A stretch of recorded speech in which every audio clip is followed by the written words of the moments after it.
श्री गणपति शारदा गुरुभ्यो नमः चरितं रघुनाथस्य शतकोटि प्रविस्तरम् एकैकमक्षरं पुंसां महापातकनाशनम्. Welcome to all for this session on Sri Rama Charitha Manasa to the story of Sita Swayamvara. And at the fag end of the Swayamvara, after Sri Rama had broken the bow of Shiva and won the hand of Sita. Immediately at that point, all those defeated kings and princes revolted against Rama. Seeing the uproar, the women of the city were all distressed and joined in cursing the princes. The very moment arrived the sage Parashurama, the very son to the lotus like race of Brigu, led by the news of the breaking of the bow. At his very sight, the kings all who revolted against Rama, they cowered down, even as a quail would shrink beneath the swoop of a hawk. Coat of ashes looked most charming on the fair body of Parashurama. His broad forehead was adorned with tripundra, a peculiar mark consisting of three horizontal lines which are sacred to Shiva. Having matted locks on the head, his handsome moon-like face was a bit reddened with anger. With knitted brows and eyes inflamed with passion, his natural look gave one the impression that he was enraged. He had well built shoulders like those of a bull, and a broad chest and long arms. He was adorned with a beautiful sacred thread, rosary, and deerskin, with an anchorite covering about his loins and a pair of quivers fastened by his side. He held a bow and arrows on his hands and an axe upon his fair shoulder. Though serene in attire, he had a cruel record of deeds. His appearance therefore defied description. It looked as if the heroic sentiment had taken the form of a hermit and arrived where the kings had assembled.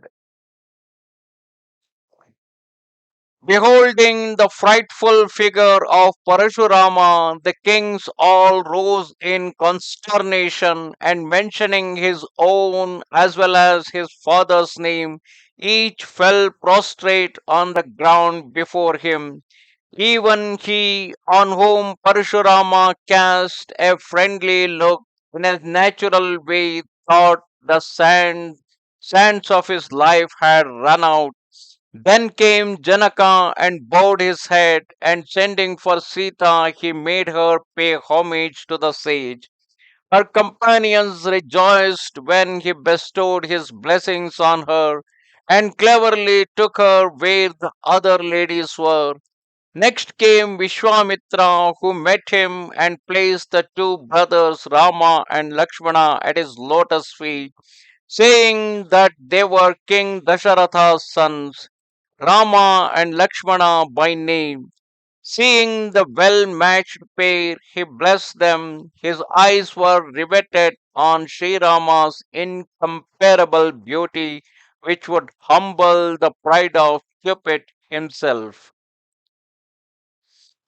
Then he looked around, and though knowing everything, he asked Vidya like one ignorant, "Tell me what has attracted all this crowd here?" And as he spoke thus, wrath took possession of his whole being.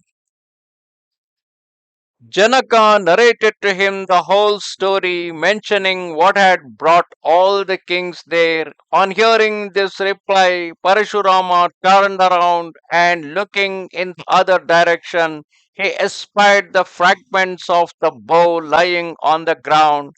Flying into a rage, he spoke in harsh tones. "Tell me, O stupid Janaka, who has broken the bow?" Show him at once, or this very day I will overthrow the whole tract of land over which your dominion extends. In his excess of fear, the king would make no answer, and the wicked kings were glad at heart. Gods, sages, nagas, and the people of the city were all filled with anxiety. Their hearts were much agitated. Sita's mother lamented within herself, saying, Alas, God has ported the game. When Sita heard of Parashurama's temperament, even half a moment passed to her like a whole lifetime of the universe. When the hero of the Raghu's race saw everyone seized with panic and perceived Janaki's anxiety, he interposed. There was neither joy nor sorrow in his heart. My lord, it must be someone of your servants who has broken the bow of Shiva. What is your command? Why not tell me? At this, the furious sage was all the more incensed and said, a servant is he who does service. Having played the role of an enemy, one should give battle. Listen, O Rama, whoever has broken Shiva's bow is my enemy no less than the 1,000 armed Kartavirya, let him stand apart, leaving this assembly, or else every one of these kings shall be slain. Hearing the sage's word, Lakshmana smiled and said, insulting Parashurama, the wielder of an axe, I have broken many a small bow in my childhood, but you never grew so angry, my lord. Why should you be so fond of this particular bow? At this, the chief of Brigu's race burst out in a fury.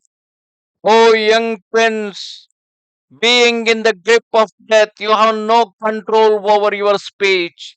Would you come to a small bow, the mighty bow of Shiva that is known throughout the world?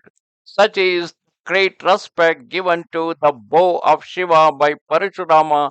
In the words of Lakshmana, comparing the bow of Shiva with any other ordinary bow could not be tolerated by Parashurama. Namaste Sharada Devi Kashmira Puravasini Twamaham Prarthaye Nityam Vidya Danancha Dehime. Bye. Shri Ramchandra कृपाल भज मन हरण भव भयदारुणं